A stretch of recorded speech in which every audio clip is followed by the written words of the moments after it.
भारत देशातील संपूर्ण स्त्रियांचे सुख दुःख मान सन्मानाची दखल कुणी घेतली?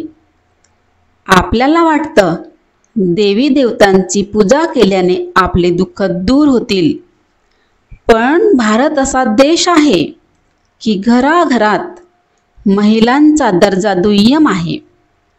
काही ठिकाणी तर स्त्रिया हुंडाबळीच्या बळी झालेल्या आहेत. या स्त्रियांचे दुःख दूर करणारे एक असे महामानव या देशामध्ये जन्माला आले. ते महामानव म्हणजे बोधिसत्व बाबासाहेब आंबेडकर. दिवाळीच्या दुसऱ्या दिवशी भाऊबीज असते.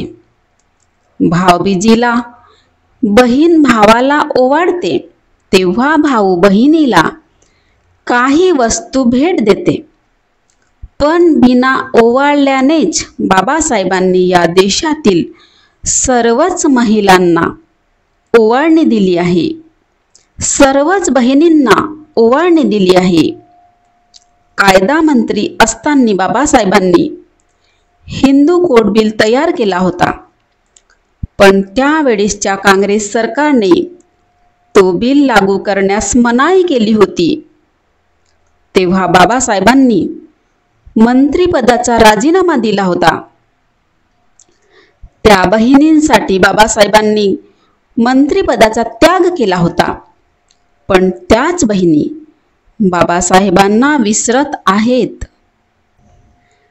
मुलगी वडिलांच्या संपत्तीमध्ये जो हक्क दाखवते ते बाबासाहेबांच्या हिंदू कोड बिलामुळेच. बाबासाहेबांनी स्त्रियांसाठी अधिकार संविधानातून दिले आहेत. मनुवादी कायद्यामध्ये तर स्त्रीला चूल न मूल एवढेच कार्य होते.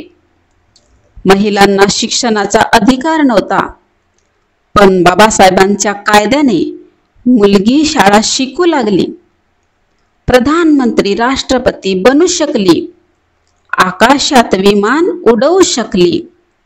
ते फक्त भारतीय राज्यघटनेमध्ये शिक्षणाचा अधिकार व समान संधी असल्यामुळेच. नाहीतर मनूच्या कायद्यामध्ये स्त्रीला घुंगट घालून राहावं लागत होतं. स्वतःची उन्नती ती करूच शकत नव्हती. स्त्रीने नवऱ्याच्या नावाचा सिंदूर लावावा, हातभर बांगड्या घालाव्यात, पायात पायपट्ट्या, जोडवे घालावे. त्या पायपट्ट्या अन हातभर बांगड्या म्हणजे स्त्रीच्या गुलामीच्या बेड्याच होत्या. मनूच्या कायद्याने पुरुष प्रधान संस्कृती मजबूत झाली होती आणि स्त्री गुलाम झाली होती. शिक्षण तिला माहीत नव्हतं, पण बाबासाहेबांनी महिलांना अधिकार मिळवून देण्यासाठी खूप कष्ट घेतले आणि भारतीय संविधानातून स्त्रियांना हक अधिकार मिळवून दिले. एवढी मोठी ओवाळणी बाबासाहेबांनी या भारतातील सर्व बहिणींना कायद्याने मिळवून दिली आहे. या महामानवाला, या बोधिसत्वाला माझे कोटी कोटी वंदन आहे.